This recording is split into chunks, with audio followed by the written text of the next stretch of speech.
Good morning, everybody. How's everybody doing? Good. Glad to hear it. Glad to hear it. Um, y'all have to put up with my voice this morning. I've been sick all week. Got the feeling better yesterday, and I said I'm gonna be okay. And got up this morning, and it's back. So I'll do the best I can. They're not listening anyway. They're not listening anyhow.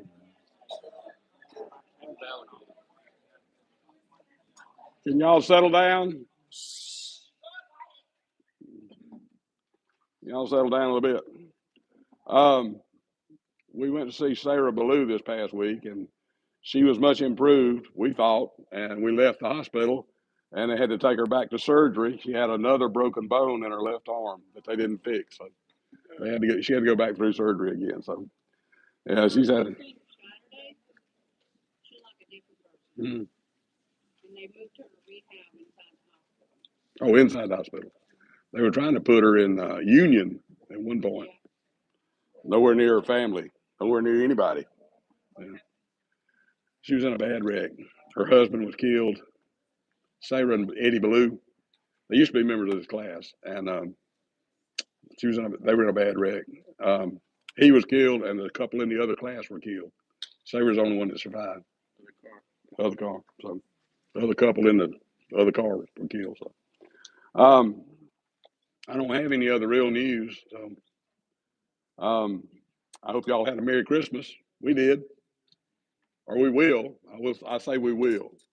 We're waiting on my daughter to get over her last chemo before we do our Christmas. So we're gonna have Christmas when she feels better. So chemo seems to build up.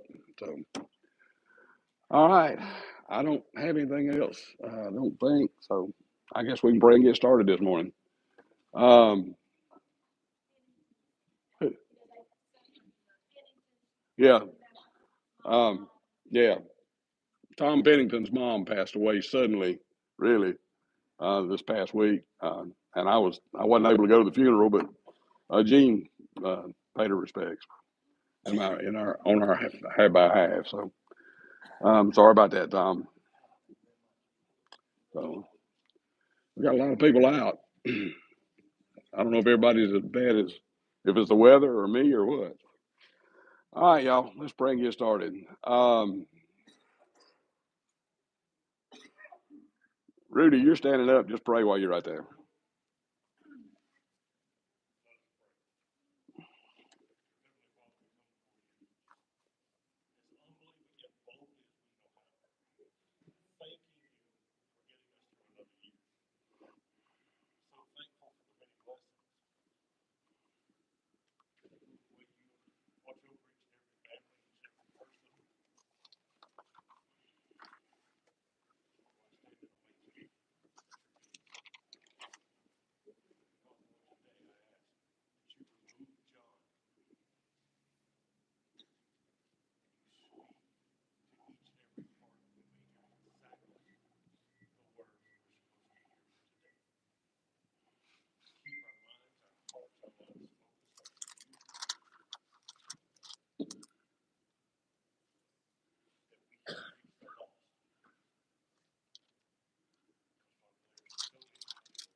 Amen. All right, we're in Genesis chapter 32. We almost finished it, but we didn't quite. So I'm going to do that in 33, and 33 is a fairly short chapter, and we'll get through maybe a little early today. So Genesis 32, I'm going to start in verse 24.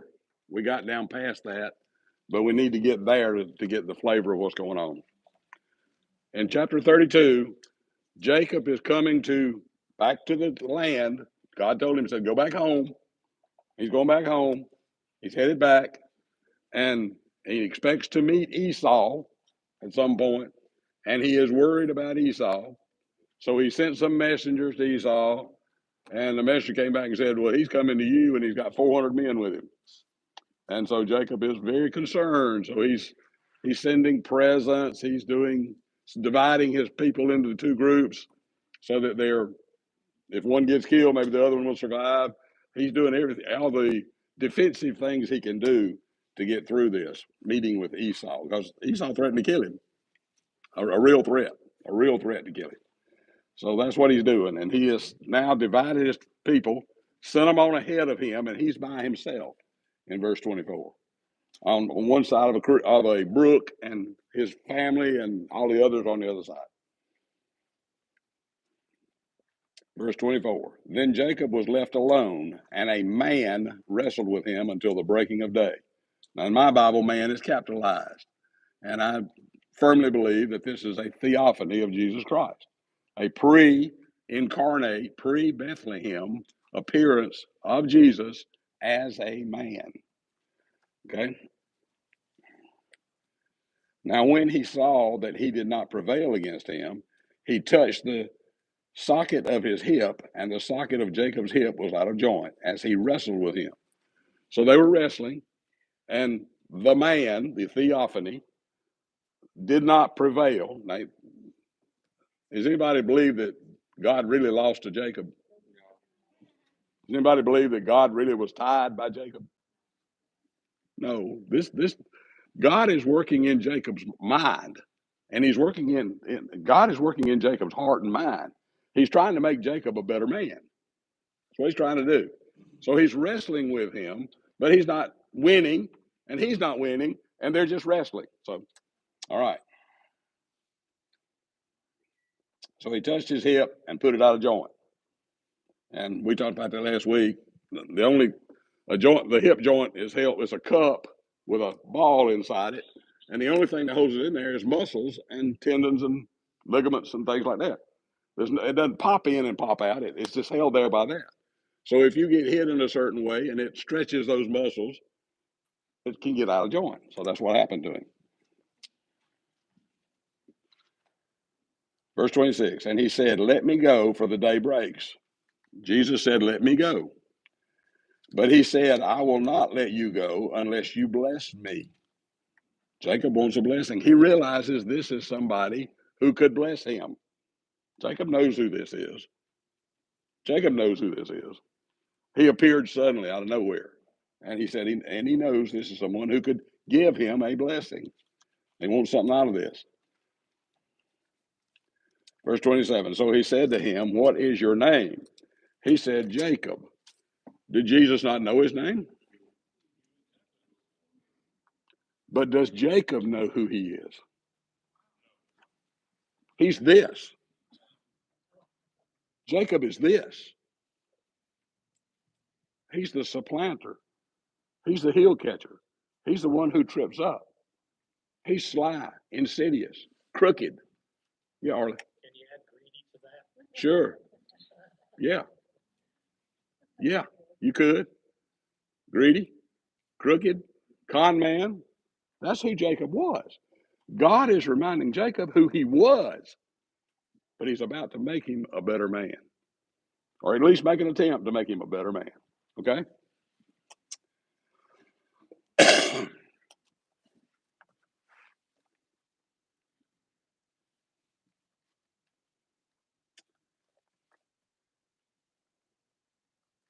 And he said, your name shall no longer be called Jacob, but Israel. And Israel, most people interpret that to mean Prince of God. Prince of God. It can be, there's some little variations there. He will rule as God or with God. There's some little variations, but most people accept Prince of God. For you, your name shall no longer be called Jacob, but Israel, for you have struggled with God and with men and have prevailed. Israel can also be one who wrestles with God. One who wrestles with God. Verse 29. Then Jacob asked, saying, tell me your name, I pray. Now, there's a lot of opinions on why Jacob asked his name. And there's a lot of opinions on why God didn't tell him. Most of them are that God's name is precious to him, and he doesn't give out his name easily. You know, it's not something that God just hands out. That's possible. That's possible. I see it slightly different. I believe what God is saying here is, you know who I am. You know who I am. He just asked for a blessing. He just asked for a blessing. You know, you don't need my name. You know who I am. So he's to me, this confrontation is God attempting to change Jacob, to remold him, to remake him in some way. Okay.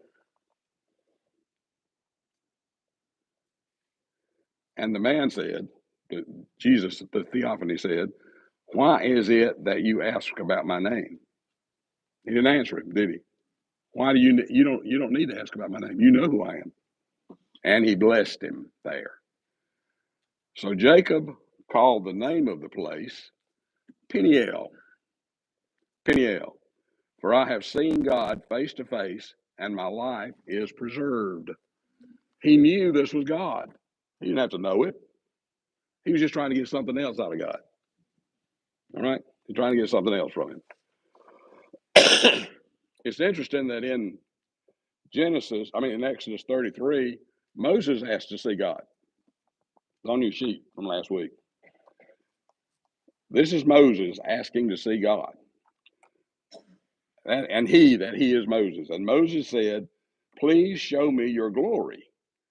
Then God said, I will make all my goodness pass before you, and I will proclaim the name of the Lord before you. I will be gracious to whom I will be gracious, and I will have compassion on whom I will have compassion.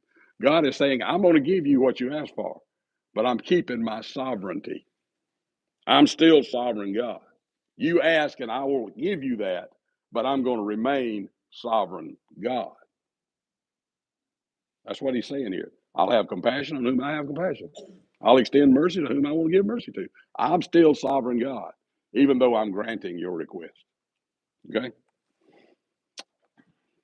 Verse 20. Then he said, you cannot see my face, for no man shall see me and live.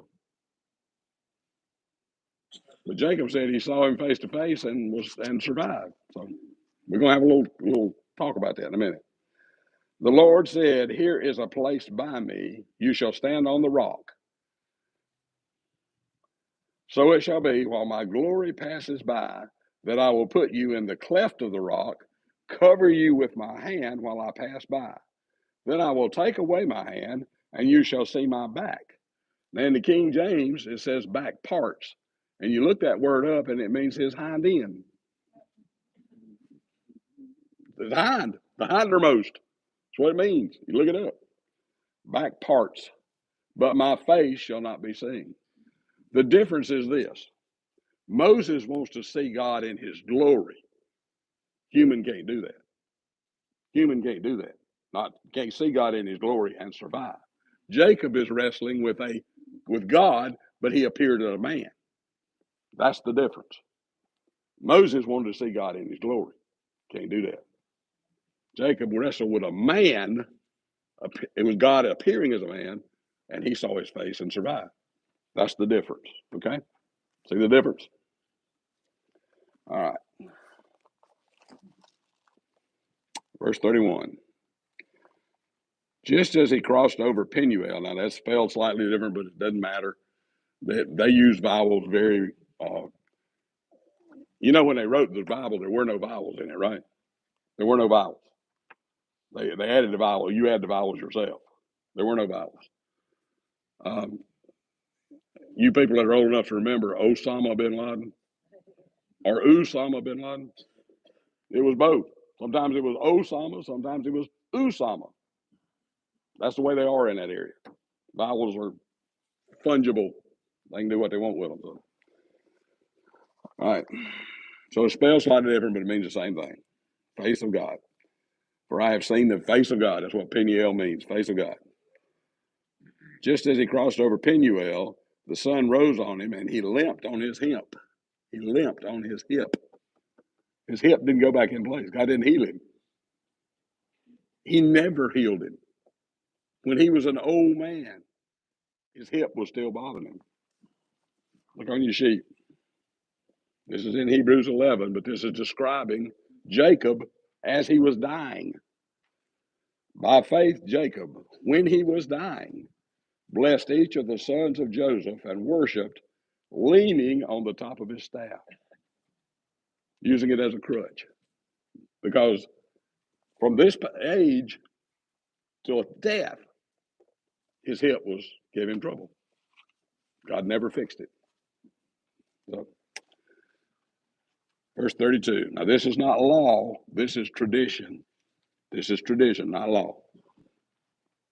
Therefore, to this day, the children of Israel do not eat the muscle that shrank, which is on the hip socket, because he touched the socket of Jacob's hip in the muscle that shrank. When they cook an animal, when they cook the leg of an animal, they don't eat that particular little muscle that holds the hip and the cup and the ball together. They don't eat that as a tradition. Those that are devout don't do it as a tradition because of what God did to Jacob. That was the way they kind of remembered this. Okay. All right. Any question about what you smiling about?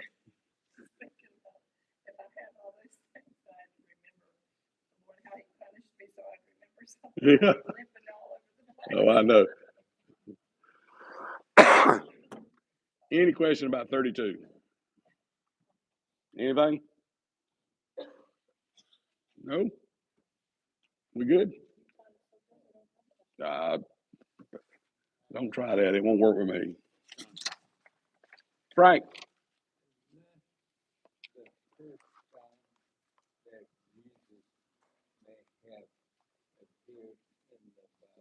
No. In chapter 18 of Genesis, he appeared to Abraham. That's when he and the two angels appeared, and he sent the two angels to Sodom to wipe it out. That was the third person there was Jesus in a theophany. Okay. You're welcome. All right. So we're good with 32? All right. 33. Now, this is mostly just a story. Will just be a read through with a few comments. And we'll probably get through a little early today. Now Jacob lifted his eyes and looked, and there Esau was coming, and with him were 400 men. So he divided the children among Leah, Rachel, and the two maidservants. He has already sent a present ahead. You remember the present that he got up? 200 female goats, 200 female sheep, males to go with them, donkeys, camels, cattle, the cows. And he'd sent this ahead, and he sent them in droves, right?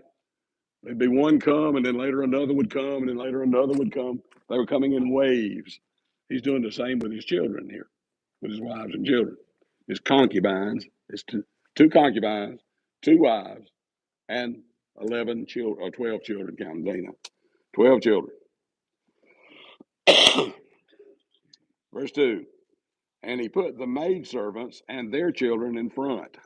This is Zilpah, Bilhah, and their 4 children. Each of them had 2. So Zilpah had 2, Bilhah had 2. That's 4. So there's 6 people going in front here.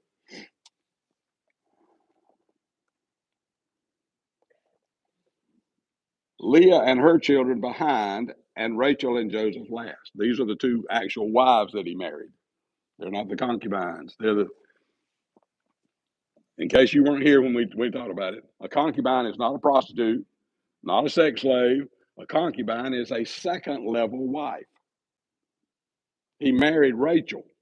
He also had children with her handmaid, Bilhah. She became his concubine, second level wife. Okay? My usual description is like an executive and a junior executive. Still an executive, right? Still an executive, but a junior executive. Wife, concubine, still a wife, second level wife. Okay? All right. So he's got them in order of priority to him because Rachel and Joseph are the most precious to him. He loved Rachel. He loved Rachel. He loved Rachel till the day she died.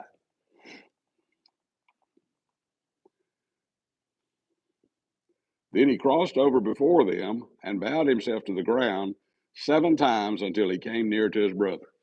What he was doing was he would walk a little ways and bow down. Then he would walk a little more and bow down. And he would walk a little more and bow down. And he did that 7 times till he got close to Esau. But Esau ran to meet him and embraced him and fell on his neck and kissed him. And they wept. Esau's not looking to kill him right now. He's glad to see him. Okay? Verse 5. And he lifted his eyes and saw the women and children and said, who are these with you? Who are these people? Who are these people? So he said, the children whom God has graciously given your servant. The children God has given to your servant. Now remember, he's not, according to what God said and what Isaac said, Jacob was not Esau's servant. Esau was Jacob's servant. Things are reversed under fear, right? He was under threat of death, so he reversed things. I'm just your servant, Esau. That's Jacob. Remember, he still got Jacob in him. God's made him Israel, but he's still got Jacob in him.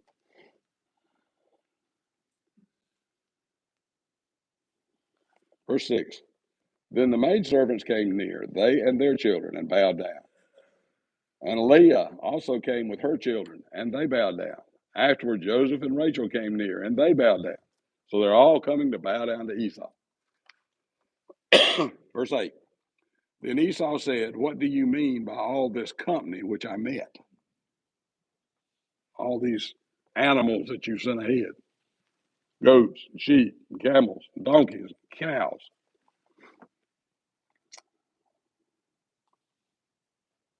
And he said, these are to find favor in the sight of my Lord. He's trying to appease Esau because he don't want to be killed. But Esau said, I have enough, my brother. Keep what you have for yourself. I got enough stuff. I got enough animals to tend to. I don't need no more to tend to. You keep them, right? And Jacob said, no, please. If I have now found favor in your sight, then receive my present from my hand, inasmuch as I have seen your face, as though I had seen the face of God. Didn't he just leave a place he named the face of God? Didn't he just do that? He just left a place, named it face of God. Yeah, now he says, Esau, your face is like the face of God. Right? And you were pleased with me. Please take my blessing that is brought to you, because God has dealt graciously with me and because I have enough. So he urged him and he took it. We don't understand their culture or we understand it better today than we used to because of things that we have dug up over there in that area. We found out, digging up clay tablets and things over there, that what is very important that Jacob get Esau to take this present. Because if he takes the present, then it's against their culture for him to hold a grudge. You can't take the present and still hold a grudge. So if he can get him to take the present, Jacob has got a little relaxation, a little stress reliever. Does that make sense? Huh? A little breathing room. Now that don't mean Esau won't change his mind at some point. You know, he may not go by that culture rule all the time. He may change his mind at some point. But for now, Jacob, if he can get him to take this present, accept it, Jacob has a little. Okay. Verse 12.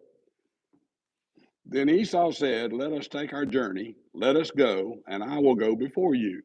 So Esau thinks Jacob has come to go to his place, to Seir, down in Edom. That's what Esau thinks.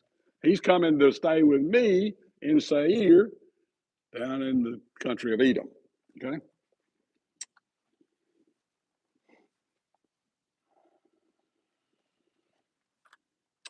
But Jacob said to him, My Lord knows that the children are weak, and the flocks and the herds which are nursing are with me. And if the men should drive them hard one day, all the flock will die. He said, I've got little ones with me. I've got fresh newborn lambs and goats and kids and calves and donkeys, and we can't drive hard down into that rough territory. We can't do that. If we do, all the flock will die. We don't want that.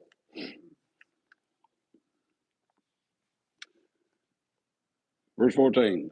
Please let my Lord go on ahead before his servant. I will lead on slowly at a pace which the livestock will go before me, and the children are able to endure until I come to my Lord in Seir. Jacob's lying through his teeth, y'all. Jacob's lying through his teeth. He speaks with forked tongue. He never intended to go to Seir. He's still worried that Esau will change his mind at some point. He never intended to go to Seir. But he's telling Esau, oh, yeah, I'll come right. Yeah, I'll be right there. I'm just a little behind you. I'm coming. Be right there. Just be patient. Right? Verse 15. And Esau said, Now let me leave with you some of the people who are with me. Uh-oh. Jacob's plan ain't working. Right?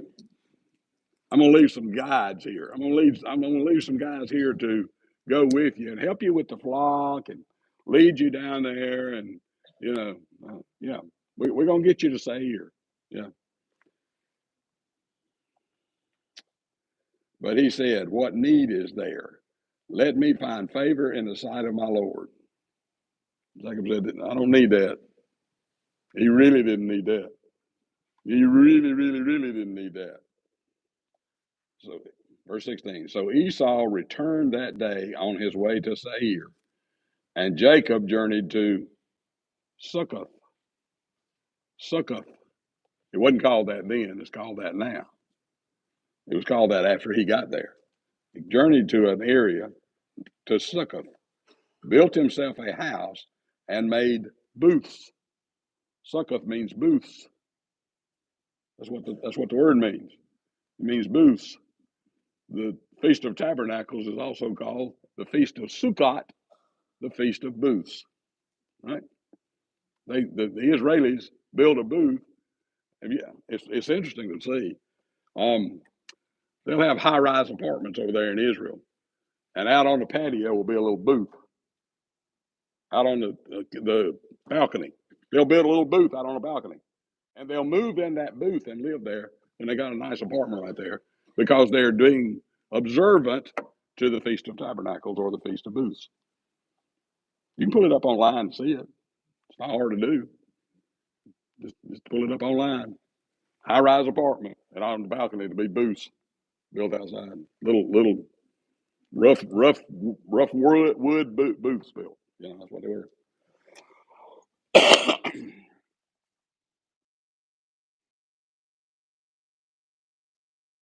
he got there and built the booths, they named it Booths. They named the place Booths, Succoth. Therefore, the name of the place is called Booths, Succoth. Verse 18.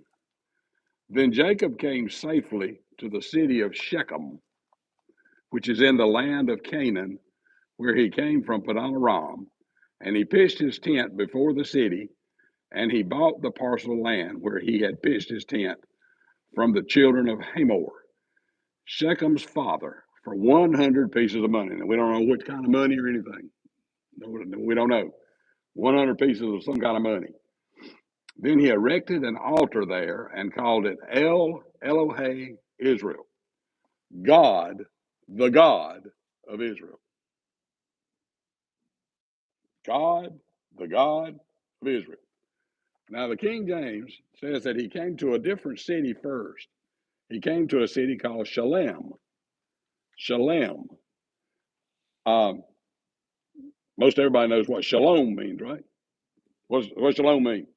Peace. Shalem meant peaceful. Okay? Peaceful. Shalem. So he came there first.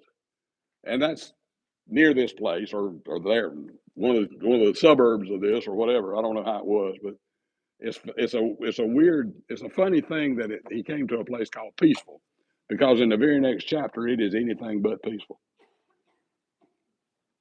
In chapter 34, it is anything but peaceful. It'd be better if it was named slaughter. Would be. Be better if it was named slaughter. So, all right. I had chapter 34 ready to hand out this morning, and I said, I think I got enough lesson here, but can we be done? Would that be okay?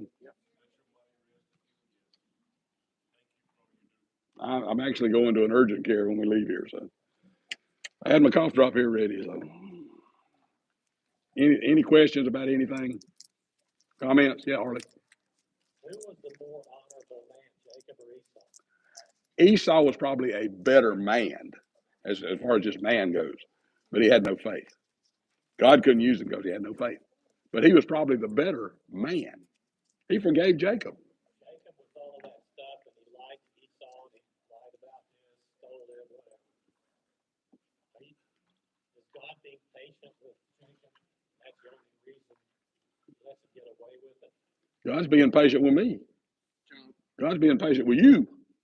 One of the definitions of the word Israel, of the name Israel that I saw, I looked up, was God perseveres. And to me, that speaks to Jacob every time he hears that name. In spite of all that, because of what he promised Abraham, he's persevering. It's John. It's not Jacob. I know. Oh, it's all God. It's all God. But you got to understand, God had two choices here. It was either going to be Esau or it was going to be Jacob. Esau had no faith. Zero, zippo, nada. Jacob had enough that God could use him. And you've seen some of the things he's prayed. He's prayed some good prayers and stuff. He had it in him, but he also had that in him. That's the problem. And we all have that in us. Jacob is us, y'all.